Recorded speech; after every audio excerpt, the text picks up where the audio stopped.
আসসালামু আলাইকুম। গেল কয়েক মাস ধরে আমাদের যারা বৈষম্য বিরোধী ছাত্র আন্দোলনের সমন্বয়ক ছিলেন, তাদের অনেকের বাড়ির দেয়ালে বেনামি চিঠি অনেক কিছু যাচ্ছিল যে মরার জন্য প্রস্তুত। তো এটার অনেকে হালকা নিচ্ছে, আবার অনেকে সিরিয়াসলি নিচ্ছে। এর মাঝখানে কাফির বাড়িতে আগুন নিয়েও ধোঁয়াশা আছে। আগুন কি কাফির সেই মশার কয়েল থেকে লাগলো, নাকি সেই পরিকল্পিতভাবে দিল সরকারি নতুন ঘর করার জন্য? এরকম অনেক বক্তব্য আছে। তো এর মাঝখানে ঠাকুরগাঁয়ে আজকে যে ঘটনা ঘটেছে, সমন্বয়কদের জন্য একটা হুঁশিয়ারি বার্তা। কারণ এই সমন্বয়কও একটা চিঠি পাইছিলেন মরার জন্য প্রস্তুত। এই মুহূর্তে তিনি মৃত্যুর সাথে পাঞ্জাই লড়ছেন। ঘটনার প্রেক্ষাপট, ঠাকুরগাঁয়ে বৈষম্য বিরোধী ছাত্র আন্দোলনের সমন্বয়ক হচ্ছেন কবিরুল ইসলাম জয়, বয়স 28। তাকে আজকে ভোরবেলা কুপিয়ে জখম করে মৃত ভেবে রাস্তায় ফেলে দিয়ে গেছে একদল দুর্বৃত্তরা। ভোর 5:30টার দিকে ভুল্লি থানার বাস স্ট্যান্ড এলাকায় এই ঘটনাটি ঘটেছে। গুরুতর আহত অবস্থায় স্থানীয় মানুষ তাকে ঠাকুরগাঁও আধুনিক সদর হাসপাতালে ভর্তি করিয়েছে। আর তার বাড়ি হচ্ছে ঠাকুরগাঁও জেলার ভুল্লি থানার কেশরবাড়ির মৃত মতিউর রহমানের ছেলে। পুলিশের বক্তব্য, ঢাকায় চোখের চিকিৎসা করে হানিফ পরিবহনের বাসে করে ঠাকুরগাঁও বাস টার্মিনালে নামেন জয়। সেখান থেকে অটোরিকশায় করে বাড়ি ফেরার পথে আগে থেকে ওত পেতে থাকা দুটি মোটর সাইকেলে হঠাৎ করে দুর্বৃত্তরা আসে। কোনো বলা নেই, কথা নেই, তার উপরে তারা চাপাতি দিয়া মোটামুটি তাকে জখম করে যতটুকু দরকার, আর এলোপাতারিক উপায় মারধরও করছে। তার বন্ধু বলছেন যে জয় জুলাইয়ের আন্দোলনে আমাদের সাথে ছিল। তার শরীরে 27টি গুলির চিহ্ন রয়েছে, চোখেও তার গুলি লাগছিল। এখন এই চোখের চিকিৎসার জন্য 19শে ফেব্রুয়ারি ঢাকায় গিয়েছিল। আর আজ সকালে বাড়ি ফেরার পথে ভোর 5টায় তার উপরে হামলার ঘটনা ঘটে।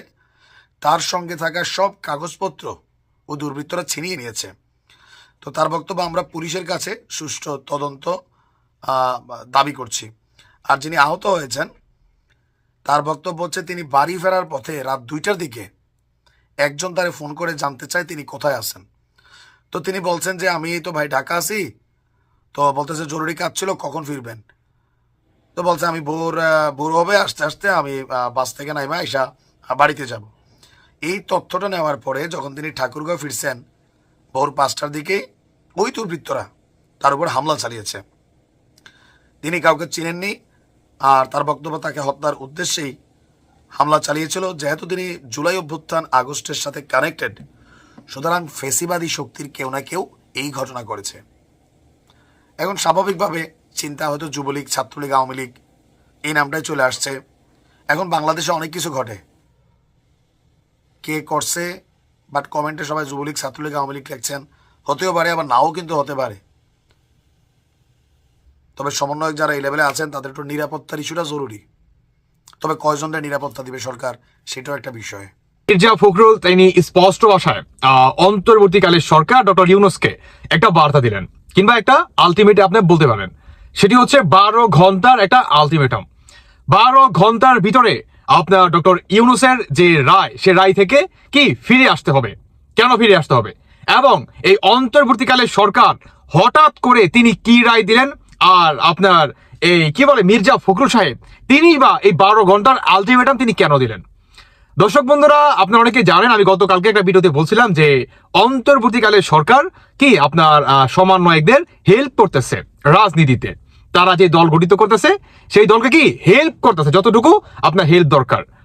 এই বর্তমান এই আপনার মির্জা ফখরুল সাহেব ডক্টর ইউনূসকে স্পষ্ট ভাষায় জানিয়ে দিলেন যে অন্তর্বর্তীকালের সরকার যদি আপনার বৈষম্য বিরোধী ছাত্র আন্দোলনকারীদের যে দলটা, এই দলটাকে যদি হেল্প করে, তাহলে আমরা আগস্ট মাসের থেকেও আরো ভয়ঙ্কর কিংবা এর থেকেও অনেক বড় একটা আন্দোলনে নেমে যাব এই আপনার সরকারের এগেনস্টে।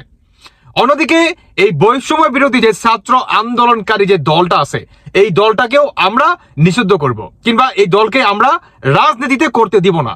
যদি তারা নিরপেক্ষভাবে আপনার রাজনীতিতে আসতে চায় তাহলে ওয়েলকাম, আর যদি এই সরকারের সহায়তায় কিংবা এই সরকার যদি এদেরকে সহযোগিতা করে, তাহলে এই ইলেকশন আমরা মেনে নিব না, কিংবা এই সরকারের অধীনে কোনো নির্বাচন গ্রহণযোগ্য হবে না। খেলা জমে গেছে না? খেলা একদম পুরো জমে ক্ষীর। আপনার এই মির্জা ফখরুল সাহেব তিনি আরো বলেন যে বাংলাদেশে বর্তমান এই সমন্বয়কারীরা যেভাবে বা আমাদের বাংলাদেশের ইতিহাস যেভাবে মুছে ফেলার চেষ্টা চালাচ্ছে, এতে করে অন্তর্বর্তীকালে সরকারের কোনো ছিটা ফোটা আপনার অবস্থান ছিল না। বাংলাদেশের সেনাবাহিনীরও সেখানে কোনো ভূমিকা ছিল না, বাংলাদেশের পুলিশের কথা নাই বা বললাম। তিনি আরো বলেন যে এই অন্তর্বর্তীকালে সরকার এই বৈষম্য বিরোধী ছাত্র আন্দোলনকারীরা তারা যে বর্তমান দল গঠিত করতেছে, এতে আমাদের কোনো সমস্যা নাই, কিন্তু এই সরকার আবার এদেরকে সহায়তা করবে ভোট কেন্দ্রে, বিভিন্ন কেন্দ্রে, এটাকে আমরা মেনে নিতে পারবো না। এবং বাংলাদেশের প্রতিটি জনগণ চায় বাংলাদেশে একটা সুষ্ঠু নির্বাচন হোক, এবং বাংলাদেশের মানুষের যে ভোট দেওয়ার যে অধিকার, মানে আমার ভোট আমি যাকে খুশি তাকে দিব, এই অধিকারটা বাংলাদেশের প্রতিটি মানুষকে দেওয়া হোক।